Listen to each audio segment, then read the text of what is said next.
Olivier Leroy, bonjour. Bonjour. On se retrouve cette semaine pour notre rubrique économique et nous allons traiter du sujet récurrent à l'heure actuelle, c'est-à-dire la pénurie du beurre. Mais y a-t-il vraiment pénurie? Alors effectivement, il y a pénurie de beurre dans le monde entier en ce moment. Alors peut-être que dans les grandes surfaces, vous n'en êtes pas aperçu dans la région parce qu'on est un peu privilégié, mais partout en France, les consommateurs se plaignent de ne pas trouver de beurre dans les grandes surfaces et les acheteurs des grandes surfaces se plaignent eux-mêmes de ne plus en trouver chez leurs fournisseurs.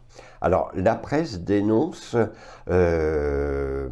comment dire, une manipulation entre les grandes surfaces et les distributeurs.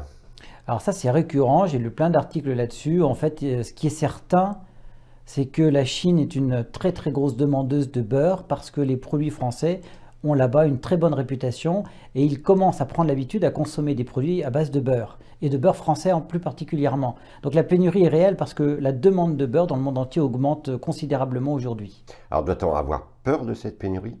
Ah, si la reprise économique continue, effectivement, il est possible qu'on manque de beurre en France. Il y a d'autres phénomènes qui interviennent dans la pénurie de beurre à l'heure actuelle, c'est que nos vaches donnent maintenant du lait qui est bien moins contenant de matières grasses. C'est-à-dire qu'il faut plus de litres de lait aujourd'hui pour fabriquer du beurre par rapport à il y a 15-30 ans. Dans ces cas-là, vaut mieux pas-t-il choisir les circuits courts? Effectivement, si vous choisissez des circuits courts, vous aurez du beurre parce que les producteurs de beurre, eux, en ont. Et c'est pour ça qu'on peut d'ailleurs trouver dans la presse des articles qui nous disent « mais il n'y a pas de pénurie ». Ceux qui disent ça, ce sont les producteurs. Évidemment, eux, ils ont du beurre. Mais les consommateurs vont finir bientôt par en trouver de moins en moins. Alors, avec un circuit court, vous aurez du beurre, c'est certain. Donc, pas de péril à la demeure, en fait. Pour l'instant, pas de péril en la demeure. Si la croissance devient forte et si les Chinois continuent à consommer du beurre français comme ils le demandent aujourd'hui et que cette demande augmente, il y aura vraiment pénurie de beurre et on achètera peut-être nos plaquettes de beurre 2 à 3 fois plus cher qu'aujourd'hui. Alors, ne craint-on pas justement une spéculation sur le beurre?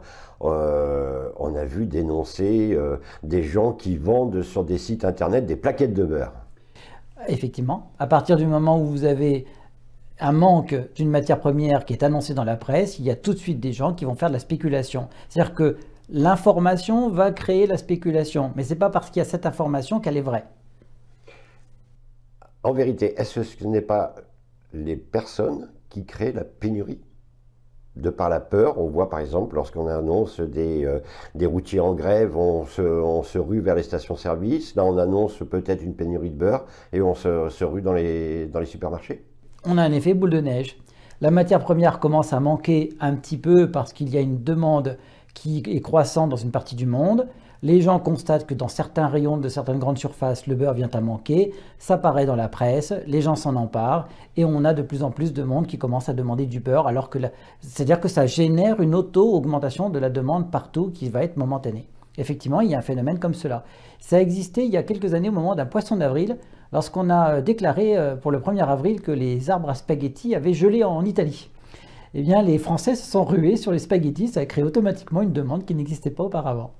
Et bien voilà, merci pour cette anecdote, Olivier Leroy. On se retrouve la semaine prochaine pour un autre sujet.